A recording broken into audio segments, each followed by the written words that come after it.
Professor, I understand that you were looking to speak with me. Perhaps you would like some insight on how to write your next lecture?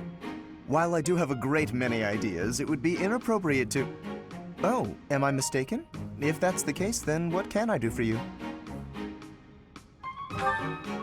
The ladies have complained? To you? About me? Preposterous. There must be some mistake. I am the heir of the noble House Gloucester. It is bred in me to treat all people with respect. Rest assured, you will not find anyone more upstanding than yours truly. Perhaps the issue is that the splendor of my noble presence is driving the ladies to distraction. If that is the crime, I do confess. I hope I've not troubled the ladies' hearts unduly. Outrageous! That's absurd! Who would dare to allege such slander? Of all the... Well, I suppose I have offered several of them the honor of dining with me. It is impossible to tell if even the most well-bred young lady is a suitable companion for me, merely by the sight of her. So, in order for us to get to know each other properly, it is appropriate that we dine together. Thus far, they have all declined, oddly enough. For some reason, they seem to be exercising some form of restraint when speaking with me. I would never insist, of course. But I will admit I have, on occasion, after a day's pause, issued repeat invitations, in the fashion and style of a gentleman. What? Ridiculous!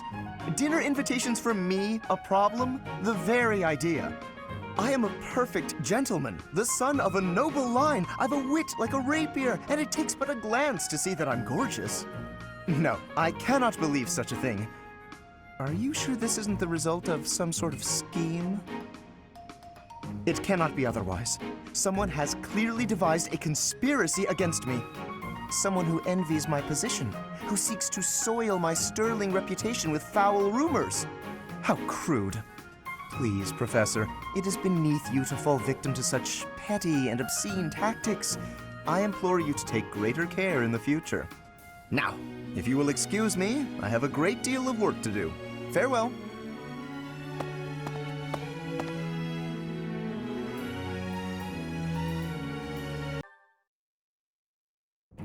Professor, have you been looking for me again? I am very busy, you know. I must insist that disruptions for light-hearted chats of this kind be kept to a minimum.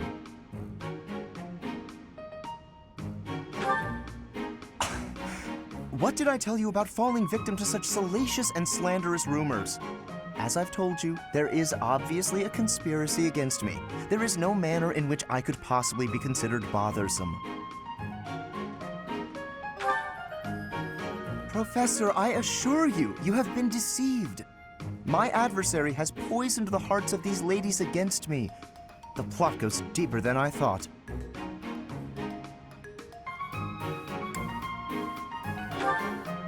All right, let's not get carried away.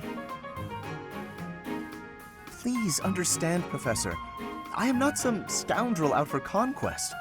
I am attempting to fulfill my duty as heir of House Gloucester. It is my responsibility to continue our noble line by finding a suitable lady to be my wife. It is a rigorous process. My family has the very highest standards for appearance, grace, temperament, and pedigree. Typically, yes, even if others are sometimes critical of that notion. For the nobility, marriage is not merely a union of individuals, it is also a union of families. It would not benefit House Gloucester to be tied to a family of powerless commoners, would it? To achieve supremacy, it is necessary for my line to be tied to that of an influential family. That is the best path to peace and prosperity for all. So, as you can see, the future of the Alliance rests on my shoulders. If it is a burden, it is one I am all too familiar with. We nobles are born to this duty. That being said, to avoid misunderstandings, I shall restrain myself until things calm down. I would rather not cause trouble for you after all.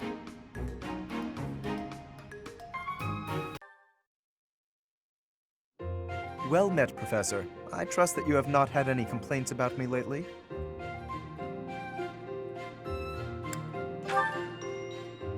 Do you find it concerning that I've ceased making advances toward the ladies? I've decided that it would be inappropriate for me to continue my search for a spouse while we are at war. I expect that means you will not be receiving any more complaints. I hope that puts you more at ease. Actually, the introspection I've gained setting aside my search has motivated me to amend my conduct.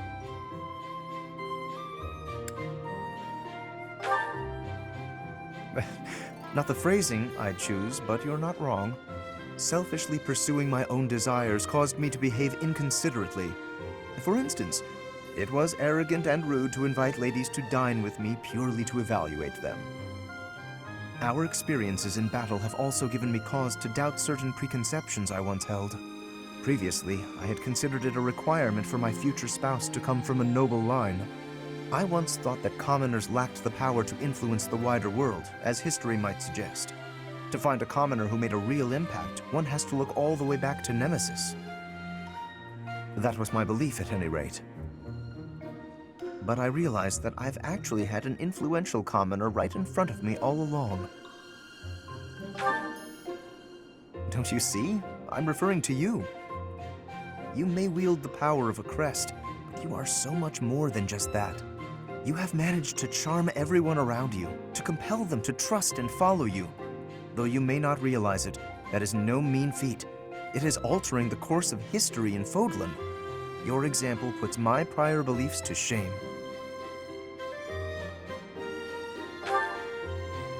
I appreciate the kind words. I have always sought to embody the ideal of nobility. That, at least, is a goal I continue to stand by. But now I know that bloodline alone is not sufficient to gauge a person's worth. I've learned much of this from you. You are humble and open-minded, despite your power and skill. That is why I, at least, find you so charismatic. Perhaps that is the wrong way to say it. What I mean is that you set an admirable example. I can only hope someday to be your equal. Of course, you had better keep an eye on me, because I can achieve anything I set out to do. For I am none other than the handsome and talented Lawrence Hellman Gloucester.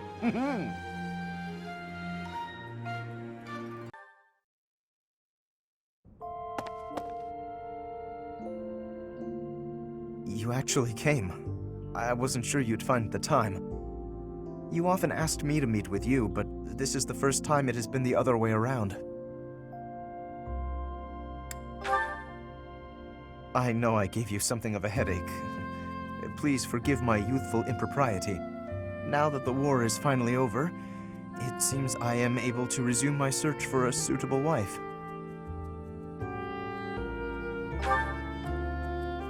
Suppose I do, don't I? But I am not the same man I once was. Pedigree and status are no longer priorities for me. I now know that what matters most is the worth of an individual's soul. And there is only one person who calls to my heart, one whose incredible qualities outshine all others. That person is you. You'd expected this all along? Am I that predictable? I'd hoped to surprise you. I cannot believe I've made such a terrible blunder. Even so, surely you have some reply beyond that.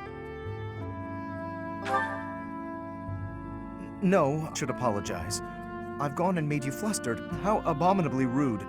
Please don't fret about it. I'm no longer the type of person to get upset over others' manners. Do you remember when I said you were charismatic? By that time, I had already become unable to imagine anyone but you as my partner. But I did not feel I was your equal. Since then, I have worked tirelessly to improve, to become a man truly worthy of you. What do you think? Have I finally managed it?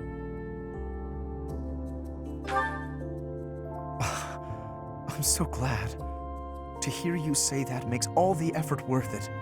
In that case, please hear my humble proposal. I want nothing more than to be yours, now and for all time. Will you do me this great honor? You will? You do? Yes, of course this should happen.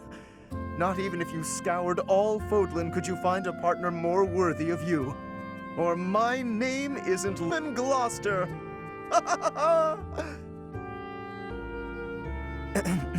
In any case, I swear to do my utmost to make you happy, and together we will make this world a better place.